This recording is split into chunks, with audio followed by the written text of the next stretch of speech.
les groupes terroristes, ils se réinventent au quotidien.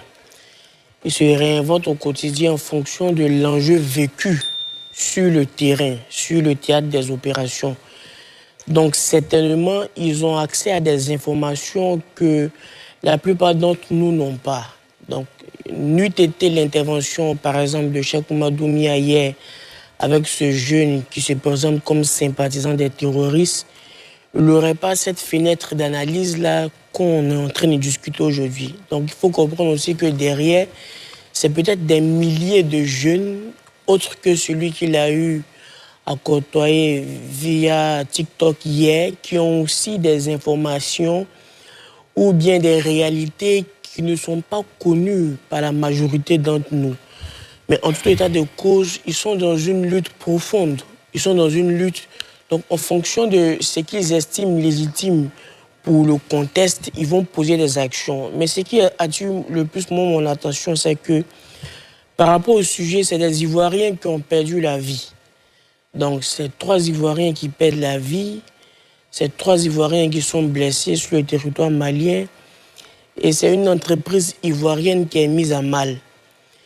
Donc, la nécessité aujourd'hui pour moi, vis-à-vis de cette question-là, c'est de voir comment l'État de Côte d'Ivoire arrive à gérer la question de la criminalité transnationale. Parce que c'est pas joli à le dire, mais aujourd'hui, la réalité malienne, c'est que le gouvernement malien n'est pas peut-être étonné de cette action.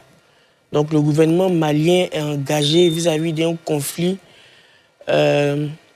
malieno-malien, en fait, si je peux dire comme cela. Malio-malien. Malio-malien. Mais pour les autorités ivoiriennes, c'est des choses qui peuvent surprendre parce que justement, cette zone du sud du Mali-là, qui n'est pas forcément réputée pour la violence. Donc pour moi, aujourd'hui, en dépit de la contradiction générale qui peut exister entre nos États quant aux questions de gestion de la sécurité ou de la gouvernance, comment on arrive à trouver ce consensus minimum où les acteurs arrivent à échanger pour éviter que des Ivoiriens puissent perdre la vie dans l'exercice de leurs fonctions. Est-ce que l'État de Côte d'Ivoire a le moyen d'éviter que des Ivoiriens puissent être victimes de ce genre d'actes sur le territoire malien?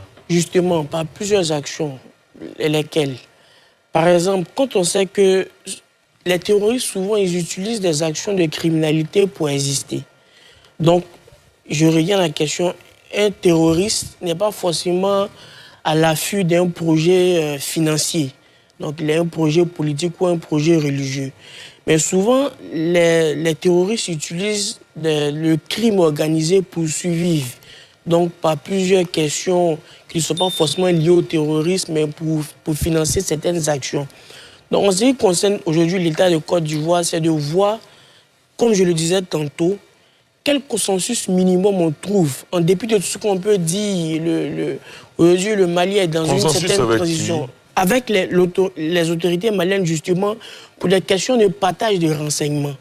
Donc, les acteurs qui sont directement liés à la question ici, c'est des acteurs terroristes. D'accord. Donc, je suis de ceux qui pensent que les autorités maliennes, peut-être, connaissent mieux la réalité sur l'étendue de leur territoire que les autorités ivoiriennes.